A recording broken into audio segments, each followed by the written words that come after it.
Hello, classmates and Professor Archie. My name is Gwendolyn. I prefer to go by Gwen. I'm super excited to be able to talk about social work advocacy. It's a really big part of my life. I am involved with victim services as an advocate. I am also on the suicide prevention committee as an advocate, and I serve on the board of our local homeless coalition. So advocacy is kind of something I do every day. So when I talk about it, I get really passionate about it. So I'll try to slow down and take my time here. But when I think about advocacy and social work in general, I honestly believe it is one of the most meaningful and powerful parts of what we do. We know that advocacy is about standing alongside our clients or people in general and making sure their voices are heard and actively protecting their rights and dignity, especially when systems feel overwhelming, unfair, or unjust. But advocacy is not limited, I don't believe, to just one role or setting. It shows up everywhere.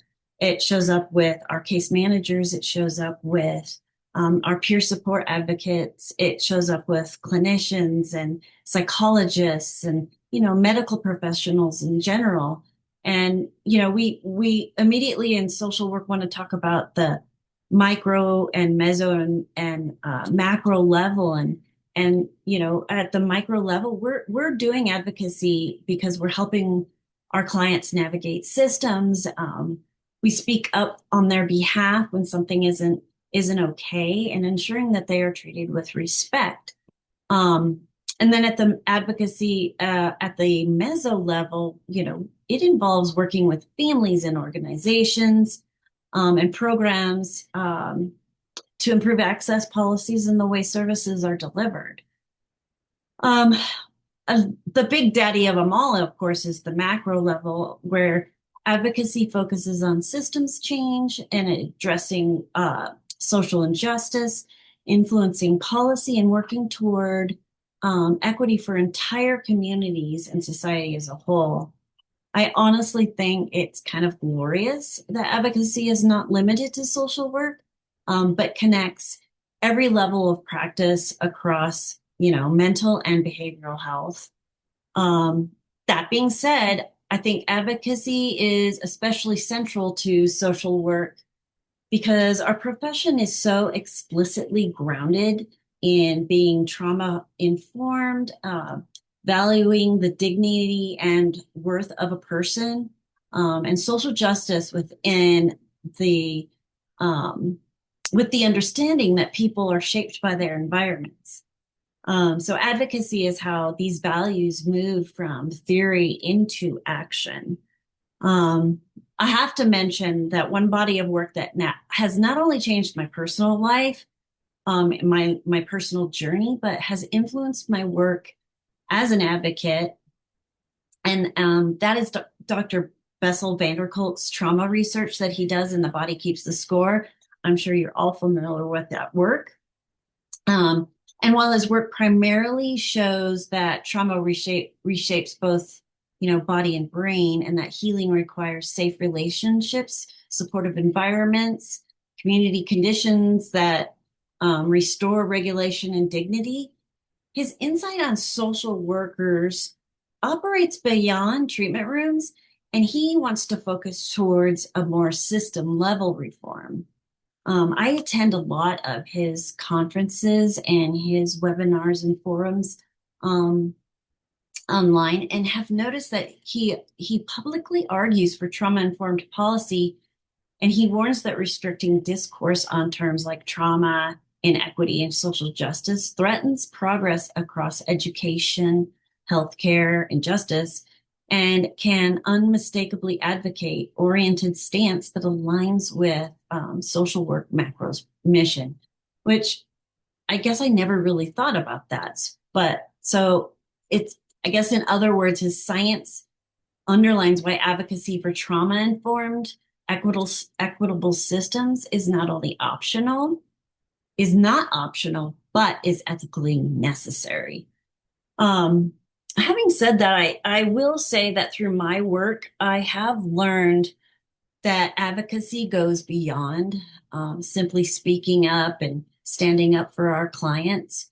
Although that is a critical piece, I think real advocacy means questioning systems, noticing harmful patterns, and asking questions like, how can I help this person right now? Or why does this barrier exist and what needs to change so it does not keep happening? So, what can I do to improve things for my clients? I'll use this example of one advocacy effort that I was involved in that really shaped my understanding of this, which, came from my work as a case manager in a residential co-occurring treatment facility locally, and also through my involvement with the Homeless Coalition. Um, in both settings, I noticed something that really bothered me, and it stayed with me, and I knew it was something I needed to address. Many of our clients would come into treatment or into the homeless shelter with all their belongings in trash bags, and when they left the building, when they got successfully discharged or they, left the shelter for the day, all their belongings were handed back to them in trash bags. And it always really bothered me. And I know no one really meant any harm by it and maybe didn't even really think about it in terms like, I guess my social worker brain did. But their policy was just to give their belongings back into whatever that they were brought them in. Um, but to me, it felt deeply wrong, and I thought this was a really good opportunity for my community to do better. Not only the facility but the community. So, a trash bag sends a message of disposability at a moment when someone is trying to rebuild their life.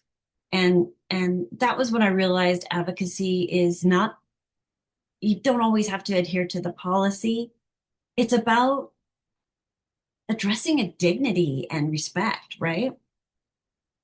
So out of that realization, I created an advocacy initiative called the Dignity Bag Project. Um, I partnered with a couple of outreach programs in our community to collect gently used backpacks, luggage, um, duffel bags, maybe even smaller, you know, bags that zipped.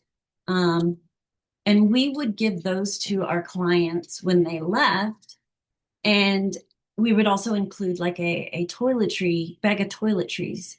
So instead of leaving treatment or, the building with their belongings in a trash bag, clients were able to leave with a little bit of, dignity and it did show that we respected them.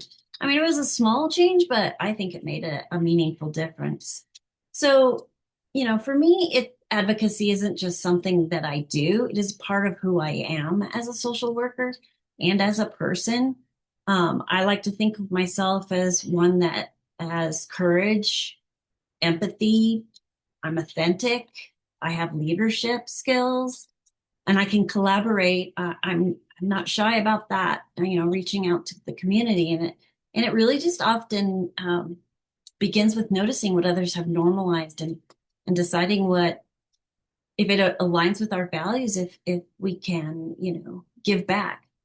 It just advocacy reminds me that it's a meaningful change, whether at the individual, organizational, systems levels. It is possible when we're willing to speak up and partner with others and lead with compassion. So, thank you all for listening to my little dialogue, and I hope you have a wonderful, wonderful week.